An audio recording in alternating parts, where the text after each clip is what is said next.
Good morning, everyone. Welcome into our Saturday morning coaches show. Don Julian here with Alexi Upton, and we're going to be talking about Wildcat soccer.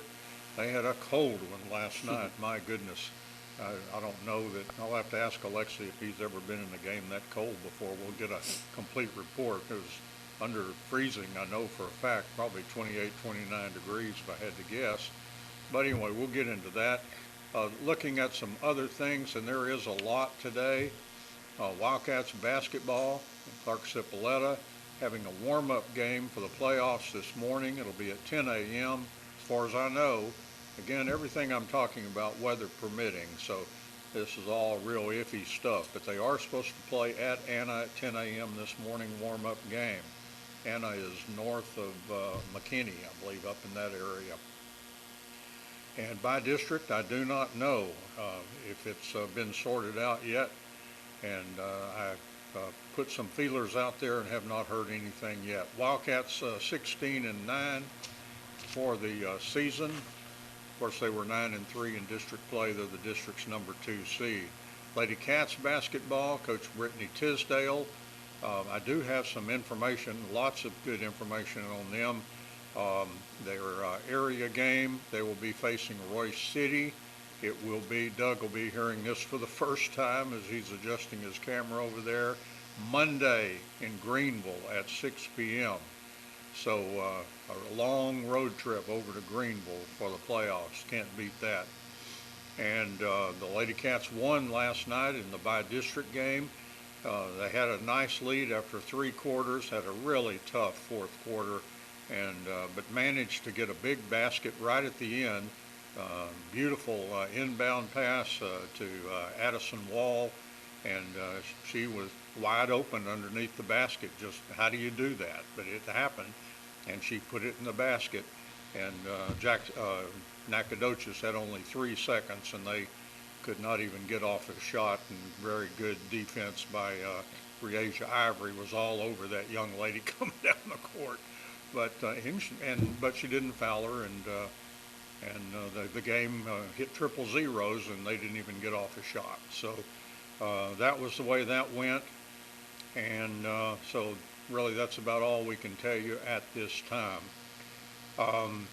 Wildcat soccer, Alexi, he'll get into that. We'll talk with him about that. Javier Aguayo's Lady Cats soccer team, real tough night at the Prim, and very similar situations with Pine Tree, and I believe even at the Prim, like in Pine Tree, they weren't letting any fans in last night as far as I know, and a 5-0 loss. So really a tough night.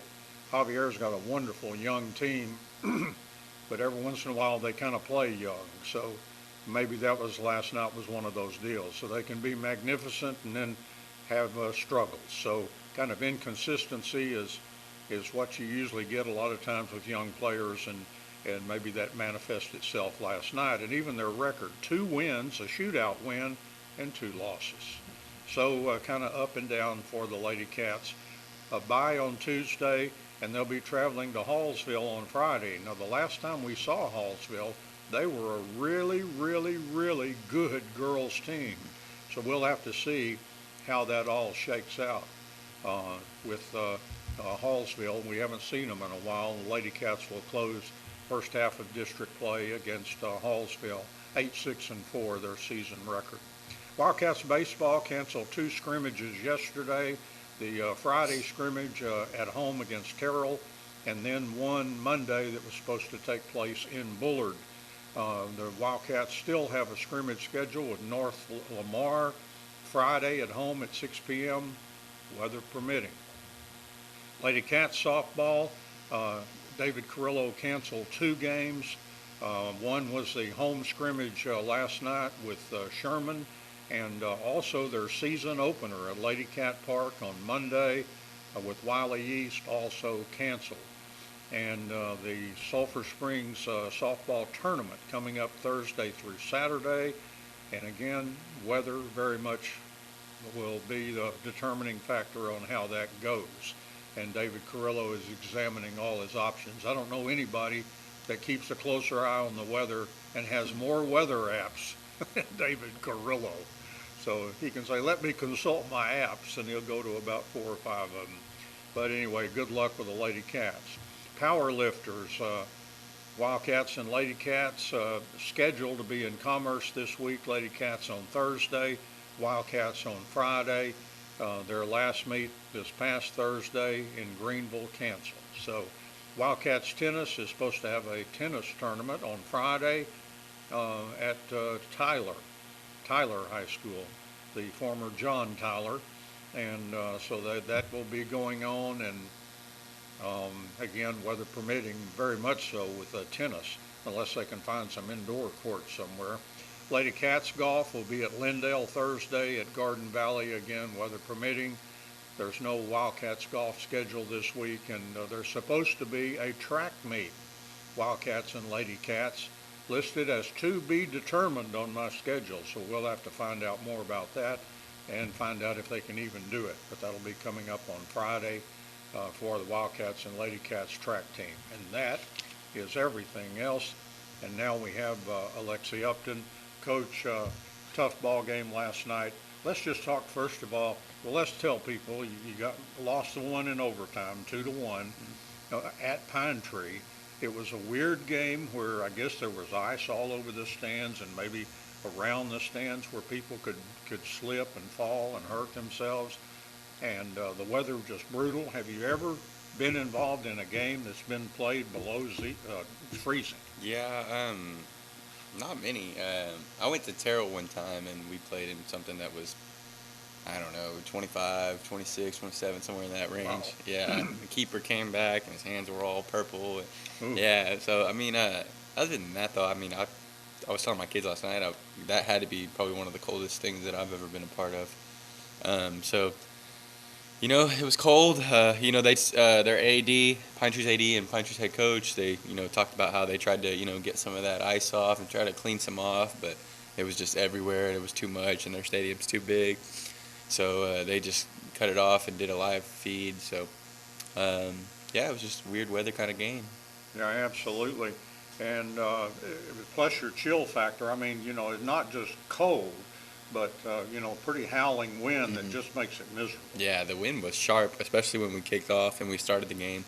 It kind of got a little less as the night went on. It's usually the other way around, but it actually kind of died down a little bit as the night went on. So that was good, and that kind of helped out a little bit as the temperatures get lower and lower. But it was just a cold one regardless of whatever happens.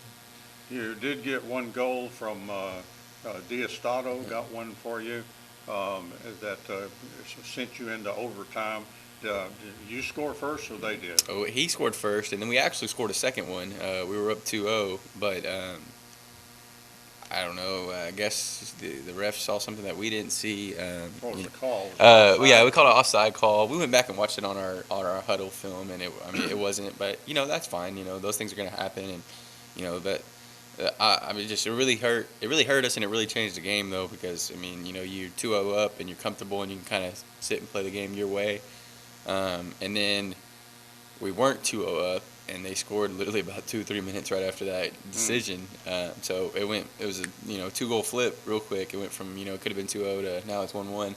So that hurt us, and we just didn't finish. Just the kind of the broken record of what we've done so far. We just couldn't finish our chances, and it hurt us a lot. And we had several, and that's not a team that we really should be losing to. But if you don't finish your chances, then that's what happens to you. So you were a player yourself. You have those stretches where you just felt like, hey, I may never score again in my life. It's just you either can't kick the ball straight, you hit the post. You find the keeper every time. It's just. I don't know what you do. It's just, you just have to keep putting it on goal and hope for the best. Yeah, you do. You just have to keep, it's like a 3-point shooter that's cold, He just got to go put up more shots and, then get his form back, get his hot streak back, So it's kind of the same up top if you play forward in soccer, you just got to keep putting shots on target and, being clever and making good runs, working hard for the team, and then hopefully those things come out for you. All right, very good. Let's take an early break here, our first internal break. Back with Alexi Upton to talk Wildcat soccer right after this. And back here on the Saturday Morning Coaches Show, talking with Alexi Upton. as Wildcats in brutally cold weather last night in Pine Tree. And of course, what's the old expression? It's cold on both sides of the field. I'm sure they didn't have heaters on one side and not the other, Yeah. but it was just terribly cold. Did they have any hot seats or anything like No, that? and but like you said, that's what I told our guys. I mean, it's cold for both groups. I Yeah. mean, those guys are cold. I know you're cold, but it's about who handles it better and who just gets that out of their mind and just goes and plays the game. And actually, I thought that our boys did a really good job of that. I didn't really feel anybody was complaining about how cold it was, or Yeah. everybody warmed up properly, and then would check into me. Yeah, I'm warm now. I'm ready to go. So I thought we handled that really well, and I was really proud of us for that. Just once again, just struggled to get that last little, just finish the game off. That hurt us and it knocked us down. It knocked us into fourth, and our 2 and 3 in district. Got to go big game versus Hallsville next week that we have to go win to get into the second half of district and try to clean up mistakes we've made this first half. We've heard some from like the Dallas Mavericks and stuff where they've had to play a lot of games with no fans. Mm-hmm. Was it weird to not have, Not even a lot have of times a in sound. tournaments and things you're playing just before a handful of fans, maybe, they've seen some of that. But is it a weird sensation, district, with that kind of, atmosphere and intensity and you no feedback whatsoever on either side? Yeah, I like when we have fans because I think it kind of gets our kids to be consistently checked in. Yeah. I felt like at times when there was just not a sound anywhere in the stadium, that it just like the game kind of tapers off a little bit every once in a while for maybe about 4 or 5 minutes, and then it'd be really aggressive again for 4 or 5 minutes, and then it'd taper off. And I think that hurt us because there's not that little extra push for those guys, and there was moments where we checked out, and there were moments that hurt us. So. Yeah. And there are family groups. They begin to yell their names. Mm-hmm. If they start heading to the goal, they get real excited. Those players can sense that and feel that, and they probably hear those voices. They recognize somebody calling their name. Yeah. So I mean, that it was weird. It was strange. There's not a soul out there, and it was a cold night. It was a weird night. It was like something out of a Twilight Zone or something. You know what I mean? Weird. Yeah, That's it was very just, strange sensation. It was weird, and we've never really played in weather that cold either. So it was a weird game. So. Yeah, well, they should have taken a cue from Major League Baseball. They could stick in some, fake sound and some of that kind of stuff, which people kind of pan that. I'm not sure what the verdict was on that with some of that stuff. I know one time they were trying to get the fans real excited, and a player hit the ball off his foot and hurt himself, and he's writhing in pain, and they're, trying to stir up there was no crowd, but just kind of create the atmosphere. So it's kind of weird. I think they turned that music off kind of real quick when that happened. But tell us about overtime. I guess more of the same. Yeah. And they end up getting the deciding goal at some point in overtime. Yeah, kind of more of the same. We just couldn't finish our chances, and we had several in overtime as well. And then our greatest chance was with about a minute and a half left in regular time. We played a ball over the top for Omar Hernandez, and he was in. He broke in. He didn't have anybody on his back. He had a good couple of feet, and he got it over the keeper, kind of over and around the keeper, and it just, it's 5, some inches away from the post, So, that one hurt. We thought that one was just going to slide in there, and then, we could go home, but that wasn't it. And then, we went into overtime, and it was more of the same, and then about, a couple minutes left in the first half of overtime, they just played a free kick. Just played a ball into the box, and there was a lot of miscommunication. Our keeper thought some defenders were getting it.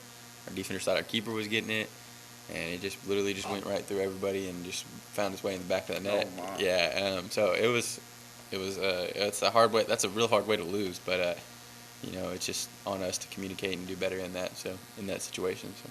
Yeah, as long as they're not running into each other, you just have to take charge. And I would have almost as a player or as a keeper, to try to. I'm sure you had a discussion with the team about that. Yeah.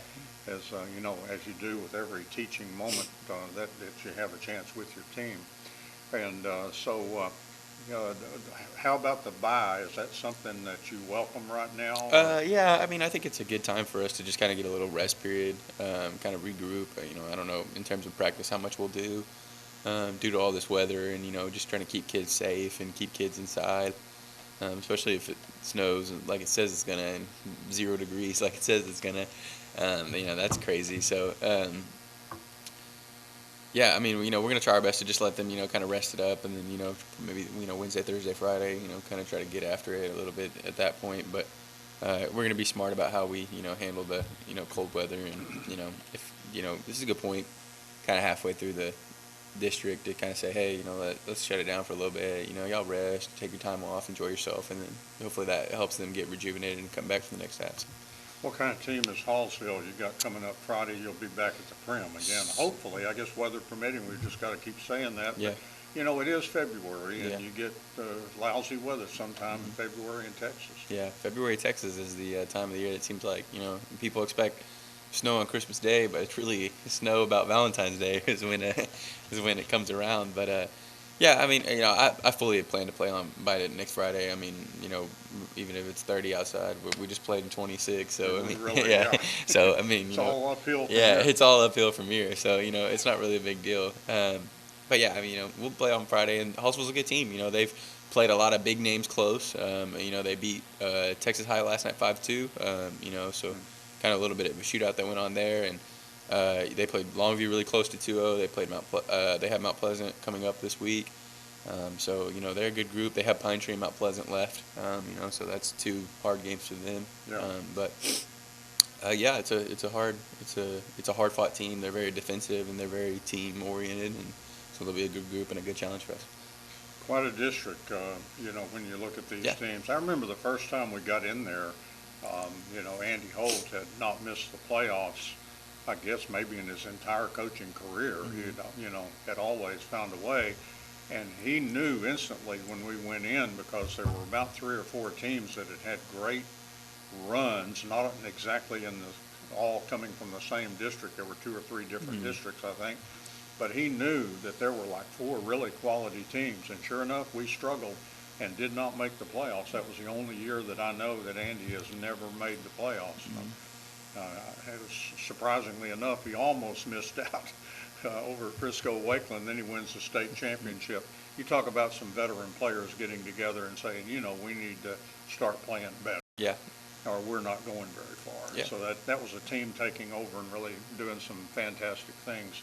But, you kind of, I'm sure you would welcome that kind of activity from your group. Get those seniors, to say, come on, guys, we've got to pick up the pace. And, your thoughts being 2 and 3, at this point. I mean, obviously you've got a lot of soccer to play.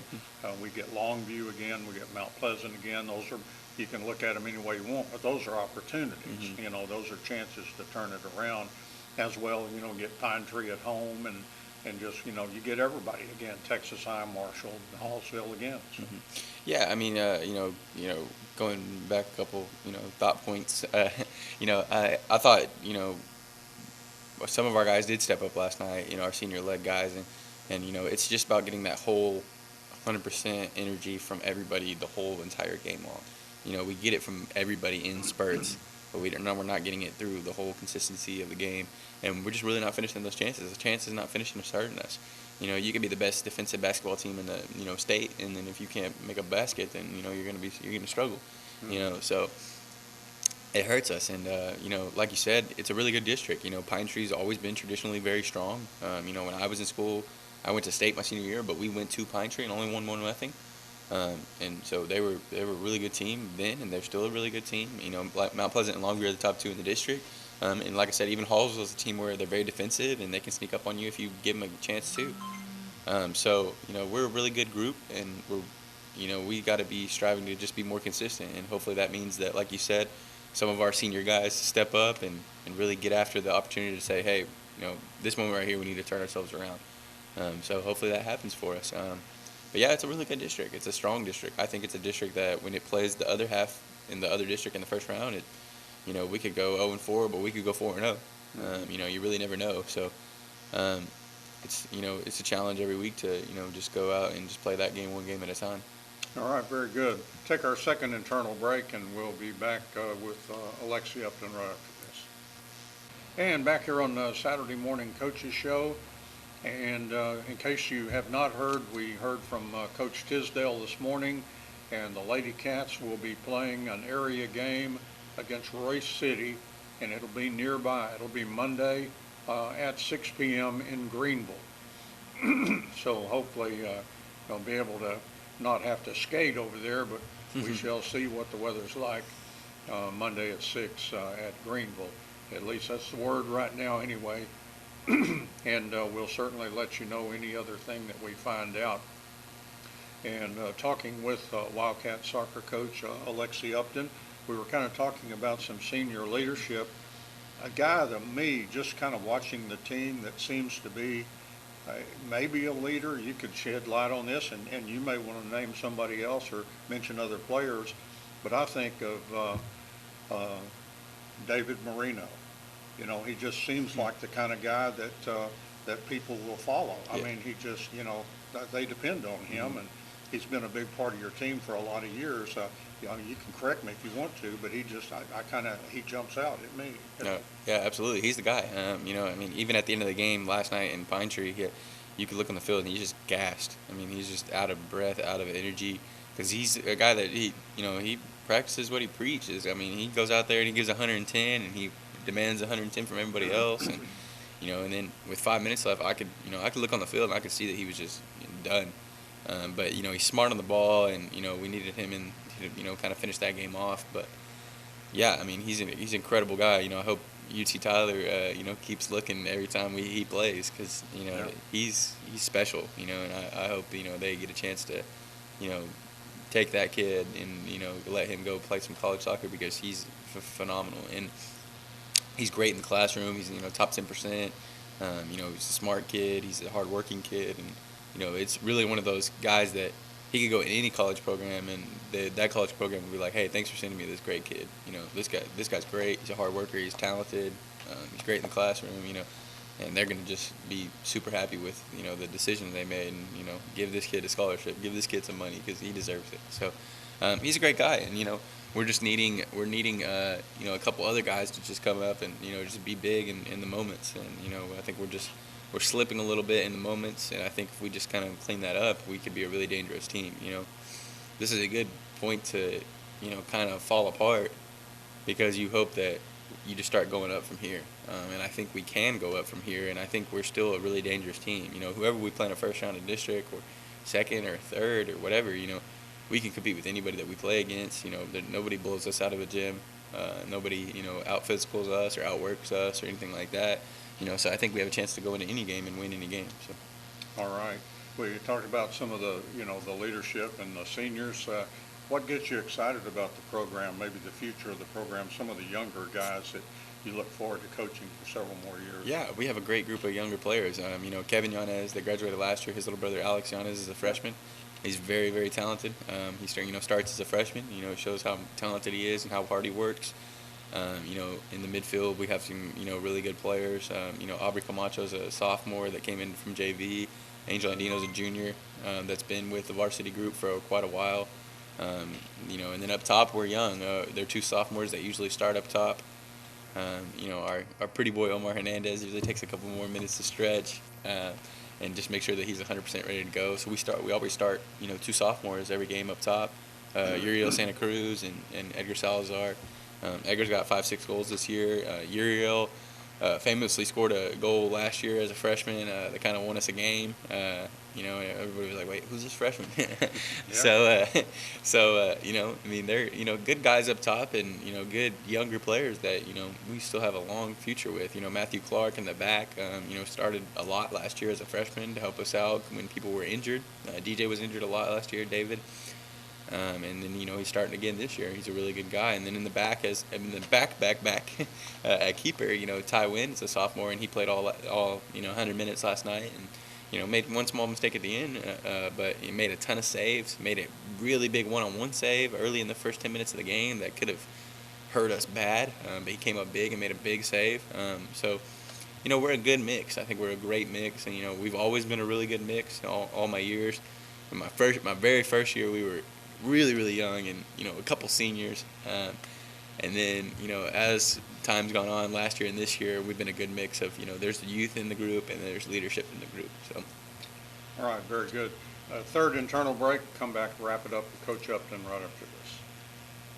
And one thing I forgot to mention, I really should, and I hope this happens because, again, with the weather, it might not happen, but our plans today are to have a radio broadcast of the Wildcats warm-up game up in Anna. And if that happens, it'll be on our sister station, our FM station, KRVA, which is Young Country and 107.1 FM on the radio dial. And Ross Levinsky, who actually lives in Allen and kind of has been coming back and forth, but he was planning to go to Allen and to broadcast that game. So it may be available for you. Again, check out KRVA around 10 o'clock. And again, as far as I know, that's still a game. I haven't heard anything from Coach Cipolletta to the contrary, so we assume it is on. I have heard from a fan that was trying to go to the game that encountered some ice and turned right around and came back to dear old Sulphur Springs.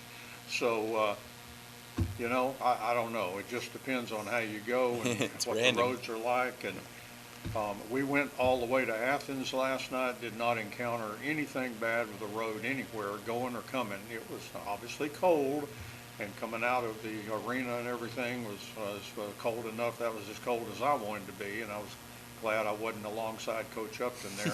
I need one of those Nanook of the North kind of coach he's got when he gets ready for those games. Andy Holt had a good one too. So, and I know Javier, he's equipped. He's a veteran coach, and so he does as well. So those soccer coaches, they play in this kind of weather, not quite as bad maybe, but all the time. It's always cold. And again, I've said those soccer fans, if they hadn't have blocked them from being at the Prim last night or being in Pine Tree, they would have been there. They would have been there. Yep. I saw two fans, I know for a fact, big Lady Cat soccer fans, and they came to basketball last night, and I know they were only there because the soccer stadium was unavailable to them. Big soccer fans. So a big week for a Wildcats soccer team. Now, you could say that every week, Coach, because, but again, let's repeat this. A lot of soccer to be played, 2-3 right now, but you may look 5 weeks, you may say, man, remember when we were 2-3 way back when. Yeah, absolutely. I mean, big week for both groups. Coach Aguayo plays a really good girls Hallsville team. So the Lady Cats have work to do as well, and we have work to do. Yeah, you could look back at this point and say, hey, remember when we were 2-3 and now we're 9-3 or whatever it adds up to. Yeah. So we really could, and I fully believe in our boys to be able to do that. It's just about being consistent, following the game plan the whole entire every second, every minute, trying to limit our mistakes and trying to finish our chances. Easier said than done, but it's and like you said, with that, the ice and the cold and all that, it was so hit or miss last night. We took 2 different routes. We went Mount Pleasant down to Pine Tree, no ice, and then we went over to Lindale up, no ice. So it's crazy. It's just random. It's random where the ice is at, and so best of luck to whoever's traveling this week. We're thankfully at home, but the girls are away. Basketball's got stuff they've got to do, and Lady Cats basketball's got stuff they've got to do. So hopefully everybody's safe and smart. So. I was a little worried. I didn't get out of here until about midnight last night after writing up all the reports and doing everything that had to be done. Of course, get back from Athens. It's probably 9:30, 10 o'clock, something like that before we got back, and there was beginning to get some freezing stuff on the windshield as I was going home, kind of light, misty kind of stuff. And of course, temperature is like 26 or 25 or something, so it's, and I went out and kind of looked around this morning, and luckily around the house and stuff didn't look like a lot of ice on the sidewalks, and the streets looked fine. Interstate looked fine, the service roads just didn't encounter anything, but you just never know, and that's the dangerous part with this patchy ice, is you're on it before you know it, and if you're not being careful, the next thing you know, you're doing a spinorama, one of those frightening things. So, so I guess uh, you still like this team. You obviously have faith in those guys, and you know what they can do. It's just a matter of doing it. Yeah, absolutely. I tell everybody that we compete against, and all of the coaches in Dallas area and people like that. Hey, I got a great group of kids. They're going to work 110%. They're very coachable. They're very listening and attentive. I mean, I came in with ideas and philosophies when I took over the job that were totally opposite of whatever was going on here. And yeah, our kids have picked it up and ran with it. And so, I'm very grateful for that. And I have a really good group of kids. I mean, I don't have behavior issues or problems or anything like that. It's just kids that are good kids and want to play soccer and want to compete. So I'm very grateful for that, and they're gonna go get it. I'm very confident they'll redeem themselves and they're gonna go out and make it better for themselves. So. Yeah, and you look at the three losses. Longview 1-0. I mean, there's a lot of. They obviously didn't blow us away or anything. We were right with them. I think we match up with their speed pretty good, and it's a pretty good matchup, and just anything can happen. You get fortunate on a couple of balls that bounce the right way and go hit the post and go in instead of going out. One of those kind of things. Mount Pleasant, a bazillion card night. You avoid that kind of stuff, Yeah. and that could be a different game. It's always going to be hard to beat. One of these days, we're going to beat them, Coach. I know we will. I'm gonna have a shaved head whenever that happens. So Yeah. Oh, wow. Yeah, Okay. the kid that is a bet that's currently active. So we'll see if that ever happens. But Yeah, David Carrillo used to do some crazy stuff like that. One time he dyed his hair because they did something. So Yeah. he was out there, and we've got some video that you'll see it from time to time. He was out there hitting ground balls to the infield and stuff, and his hair is some weird color. I can't even remember. But he would do that kind of thing. So he had that. We were talking about the losses, and of course Pine Tree obviously could go anytime you're a 2-1 loss in overtime. That game can go either way, Yeah. depending on some factors. yeah, absolutely. I mean, You can turn everything around. Yeah, 3 losses, and they're all really close. Longview was an own goal. It's off A-Rod and it's off a defender and goes in the goal. And it wasn't like they beat us and earned it. We kind of gave it to them. Mount Pleasant, like you said, is 9 yellow cards in the game, 2 reds. So, it was crazy. It was back and forth. It was kind of fiery, and our kids just really didn't handle it yet well. I think they will the second time around. And then Pine Tree was hey, you have to finish your chances. They come around for you, and you've got to go put them away. If you don't put them away, it hurts you. And our kids saw that, and I think they really did. They took a step back, and they were like, "Crap! Like, we threw this one away." So I'm glad they see that, because when they go play those guys the second time around, they're going to be fired up because they're like, "No, we're not going to throw this one away." So everything's to play for in the second round of district. I see us taking care of the people we're supposed to take care of. I think we'll beat Hallsville. We'll go back to 3-3. When we play the 3 lesser guys in this second round, we'll take care of those. And then I think when we play the people that we've lost to in the first round, our kids are going to say, hey, this isn't going to happen again, and they'll go get after it. We lost to Terrell to start the year. We went 0-1 to start the year, and it was an ugly loss, and we just really didn't play that well. And then we go to their tournament and and just cleanly beat them 3-0 in their final in their own tournament.